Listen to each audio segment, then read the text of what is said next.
prismatic palette, which has been a term that's tossed around, and I thought I would just really do a little dive into it.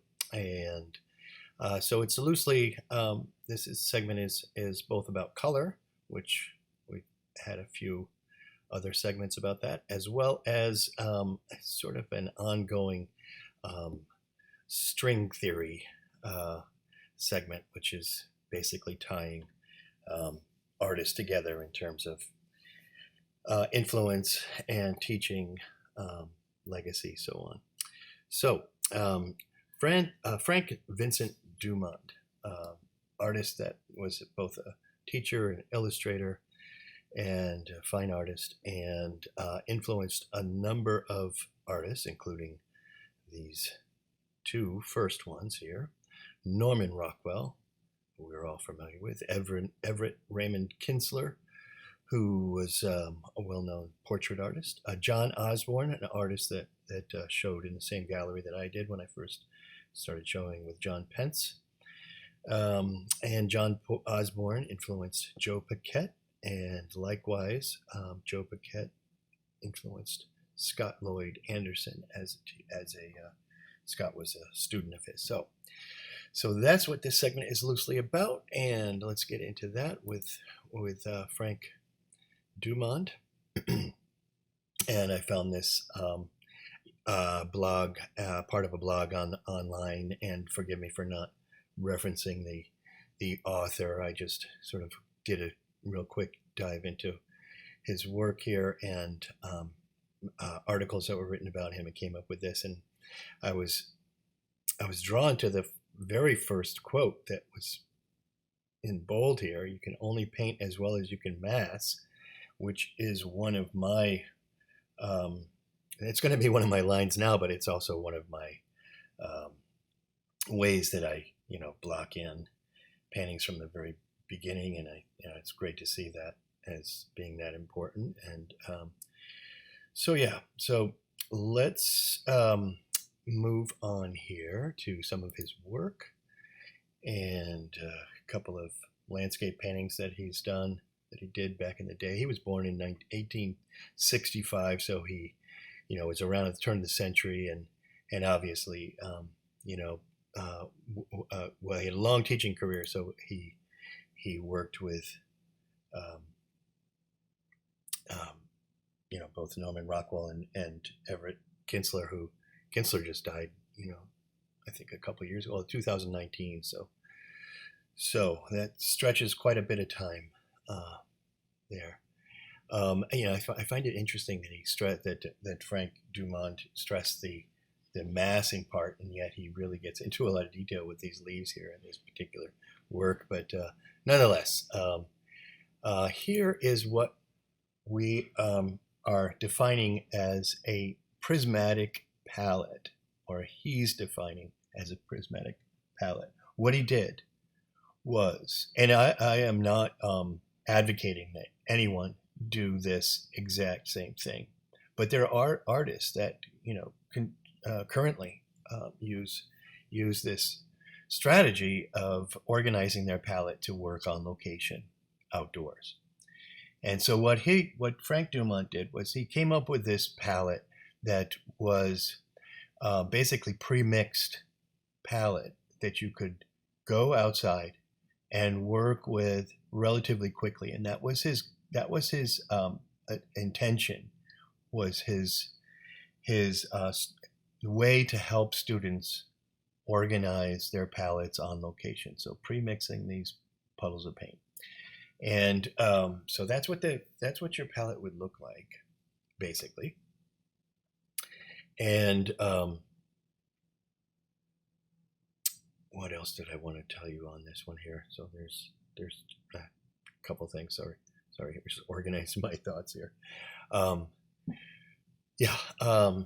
The other aspect to this palette that both John Osborne and Joe Paquette learned directly from John Osborne was that there's a theory, basically aerial or atmospheric perspective, that things get cooler as they go back in the distance, and we're all familiar with what that is. But they would also use this technique of using grays, so that gradation of titanium and ivory black.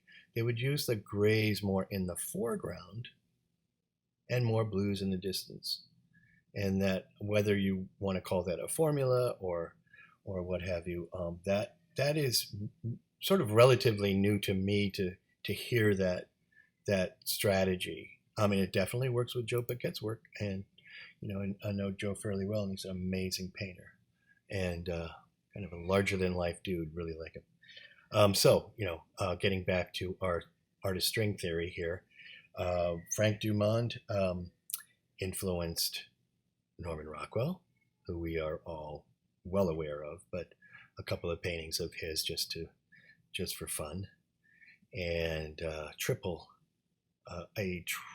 self-portrait from the back, mirror and sketch, and one of his civil rights paintings from the early 60s. And then Everett Raymond Kinsler, this is a self-portrait of his. Like I say, he passed away a few years in 2019. Painted a lot of the presidents and lots of, Ruth Bader Ginsburg, for instance, and Tom Wolfe, dapper and sort of flamboyant character. And let's see, moving on to John Osborne, who, like I say, was Joe Paquette's big mentor or influence, and one of his pieces. And here's another one. And I know John Osborne's work. I don't know why I never met him. I met him in person. If I did, it was just in passing at the John Pence Gallery in San Francisco, where I showed for from 2004 to 2005. No, I'm sorry, 1994, 95 to 2000 when he closed, which was like in 2015, somewhere around there. So a long time. Anyway, John Osborne's, some of these paintings are really big. And what I loved about them was the way that he was able to catch light and atmosphere, and just was able to pare down, simplify things into really strong designs. Here's another piece of his, just really lovely color statement. I would say that's all about warm and cool, and the reflections, of course, but I would say that's pretty abstract interpretation of a snow scene. But to me, it's largely about the complementary colors of sort of an orange and blue, or warm and cool, and that's what I see there. So Joe Paquette, current American painter, and one of the plein air painters of America. Hopefully we'll be seeing him in a month or so up in Utah. And one of his recent paintings, I think, in Italy. Here's another one. Let's get that nice and big for you. And very graphic design.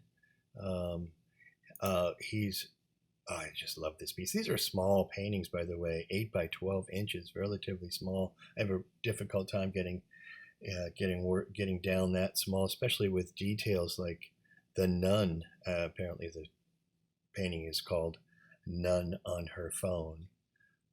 So a little storytelling there. And again, Joe Paquette.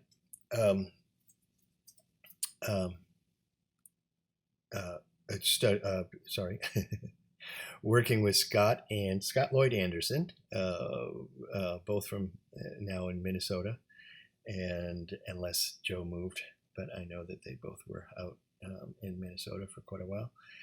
And Scott I've met before at some of the plein air events, and I think you can see the influence of Joe Paquette's on him, and that use of that palette. I feel like, especially in some of this area here, compared to, the distance that use of gray, which, in my mind, the way that I paint, I'm sort of gravitating towards talking about it more in terms of just warm in the foreground, or full spectrum of color available in the foreground versus the distance, where it's more cool color in the distance. And just a couple more examples of his work. And I hope you enjoyed this little segment, and I look forward to working with you in the classroom. Alrighty, enjoy.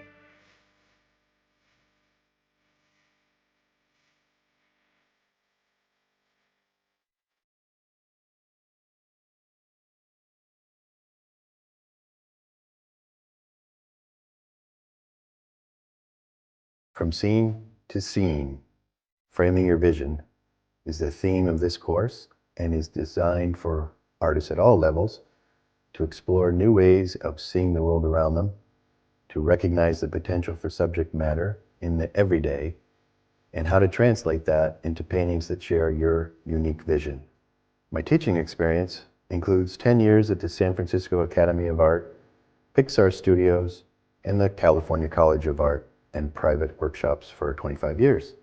The class begins with a review of the principles of painting with an emphasis on composition and design. I do feel that composition is the make or break foundation of any artwork, but that it's also dependent on understanding the basic principles of value and color relationships, the use of contrast and bold shapes, of creating depth with overlap, aerial perspective, and managing edges. Learning how to simplify the complex and tips to manage the medium of oil are also covered and explained in this section in a straightforward way that the first module is a primer for the rest of the course. Gathering, analyzing, and editing reference material to explore painting options is the next part of the class.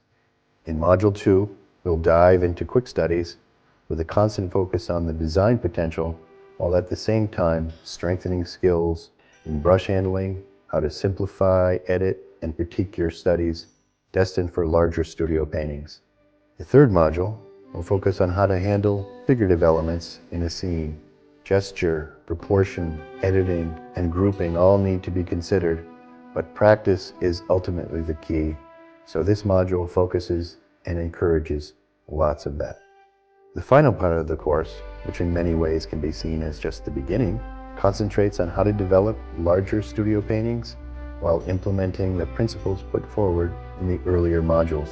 We'll also explore various palettes as options in the process, address paint quality, and techniques for working into a painting during multiple painting sessions. I do look forward to the opportunity to work with you.